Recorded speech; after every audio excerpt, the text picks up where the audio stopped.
चारों तरफ हो खुशियों की लहर, हर तरफ चलता गुणगान रहे। चारों तरफ हो खुशियों की लहर, हर तरफ चलता गुणगान रहे। बरसे असीम अनुकंपा ईश्वर की, आपके होठों पर सदा मुस्कान रहे। तो जितने भी लोग देहात में लोग कहते हैं कि देखन में छोटन लागे घाव करे गंभीर, वही चीज़ें हैं। नमस्ते प्रणाम, खबर गांव तक देख रहा है पर मैं हूं सत्येंद्र कुमार सिंह। अभी मैं गोपालगंज जिले के एक ऐसे गांव में हूं जहां पर एक छोटी सी बच्ची रहती है और छोटी सी बच्ची बड़े बड़े कर्मातों को करती है।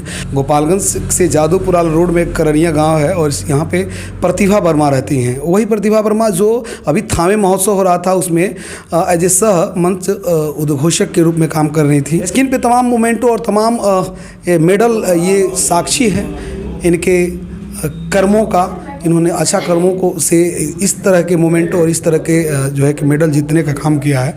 और बगल में देख पा रहा हूँ इनका हंसता मुस्कुराता हुआ चेहरा ये प्रतिभा वर्मा जी का है और इनसे मैं बात करने का प्रयास करूँगा। सबसे पहले तो प्रतिभा बहुत बहुत स्वागत है खबर गाँव तक में, कैसी हैं? बहुत बहुत धन्यवाद सर। और सबसे पहले खबर गांव तक के जितने भी दर्शक हैं आप सभी को मेरा प्रणाम।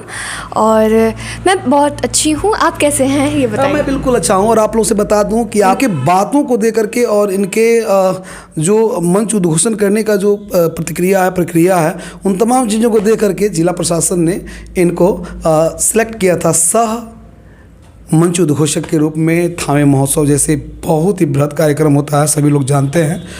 और ऐसे ऐसे कार्यक्रमों में जाने के लिए कितना संघर्ष करना पड़ा था प्रतिभा को, इनके जुबानी जानने का प्रयास करेंगे, बताएंगे। सर सबसे पहले तो ऑडिशन हम एक बार दिए थे 2023 में, जब स्थापना दिवस 2 अक्टूबर को मनाया गया था, गोपालगंज का स्थापना दिवस था। तो उसके लिए मेरा ऑडिशन लिया गया था और टीओ सर ने मुझे सबसे पहले उस टाइम मौका दिया था। और उसके बाद से फिर बहुत सारे ऐसे प्रोग्राम हुए, एडमिनिस्ट्रेशन के प्रोग्राम थे, उसमें मैंने बहुत बार कभी स्पीच देती थी, कभी वेलकम सॉन्ग गाती थी, कभी एंकरिंग करती थी। और फिर थोड़ा सा ट्रस्ट भी उन लोगों का बना मुझ पे। और फिर कभी कभी बड़े मंच मिल जाते थे, कभी कभी छोटे मंच मिल जाते थे। फिर सर से मैंने रिक्वेस्ट किया कि सर थामे महोत्सव का प्रोग्राम मिल सकता है क्या? और फिर उन लोगों ने जो मेरा पास्ट का जो प्रेजेंटेशन था, जो परफॉर्मेंस था, उस बेसिस पे उन्होंने मुझे सेलेक्ट करके और फिर नाम दिया गया था थामे महोत्सव के लिए।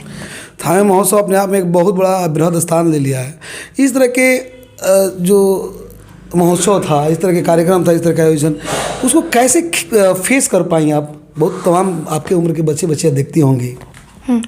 सर फेस करने के लिए तो सबसे पहले कि आपको अगर मंच की आदत लग चुकी है, अगर आपको उस चीज़ में आदत लग चुका है कि हमको एंकरिंग करना बहुत पसंद था, तो मुझे वो आदत थी, क्राउड फेस करने की आदत थी। और ये जो थामे महोत्सव का मंच था ये मेरे लिए नया नहीं था।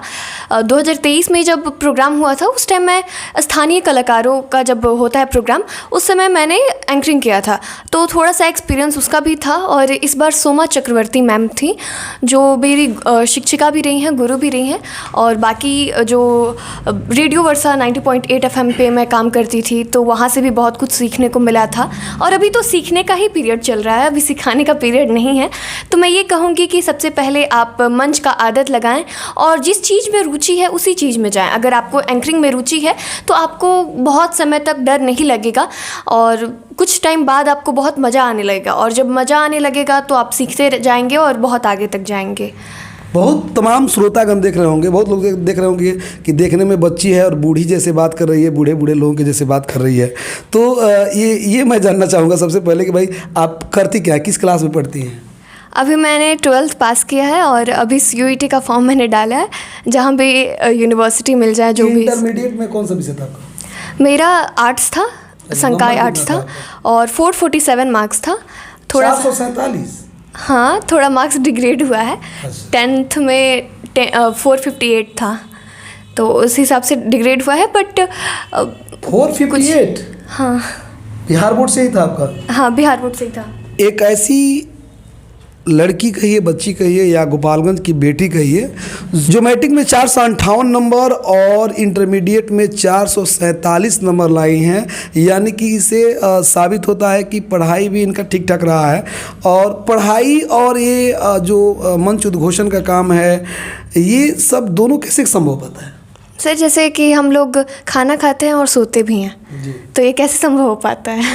वाह। अपने अपने समय पे होता है कि हम समय लोग पे खाते हैं, समय पे सोते हैं। हाँ वही बात है। तो वैसे ही ये समय समय पे होता है। जैसे अगर स्कूल में हम हैं तो स्कूल में पढ़ रहे हैं, फिर घर पे आए हैं तो हम तैयारी कर रहे हैं और कोई महोत्सव मिल गया तो उसमें चले गए हैं। तो ये अपने अपने समय का है। बस जिस भी समय पे आप जो कर रहे हैं बस उस पर आप मन लगाएं, उस पर आप ध्यान रखें। प्रतिभा को क्या करना है? What's your goal in your life? Media में जाना है, मीडिया में ही काम करना है। मीडिया में ऐसे रिपोर्टर, एंकर? ये डिसाइडेड नहीं है, क्योंकि क्या है ना कि हम लोग अभी कुछ और कह दें और बाद में बदल जाए, तो अभी मैं इसका भरोसा नहीं दिला सकती कि मैं रिपोर्टिंग करूँगी या मीडिया में ही जाना है आपको? हाँ मीडिया में ही जाना है। लोगों के मन बना लिए हैं। हाँ, लोगों के दिलों पे राज करना है। वाह, मीडिया बन करके दिलों पे राज करना है। आप ये जानते हैं कि मीडिया वाले लोगों को बहुत सारा जो है बहुत सारी चीज़ सुनने को पड़ता है। बहुत ऐसे लोग हैं कि दिलों पे राज करते हैं और बहुत लोग जो है कि दिल से बददुआएं भी लोग देते हैं पत्रकारों को। हाँ, तो क्या है कि स्ट्रगल का नाम ही ज़िंदगी है, लोग बहुत कहते हैं।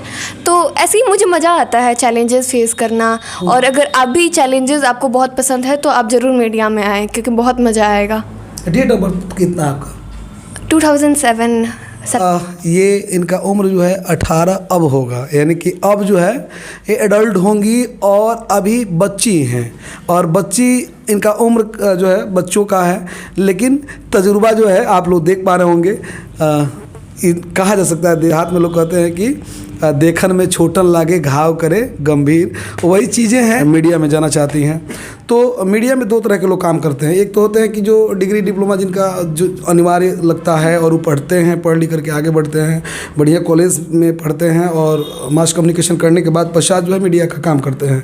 और अभी जो है बिना पढ़े लिखे लोग भी जो मतलब अच्छे काम करते हैं, अच्छा मीडिया में काम करते हैं, लेकिन बिना डिग्री डिप्लोमा वाले भी पत्रकार हैं। तो आपको कौन सा पत्रकार बनना है?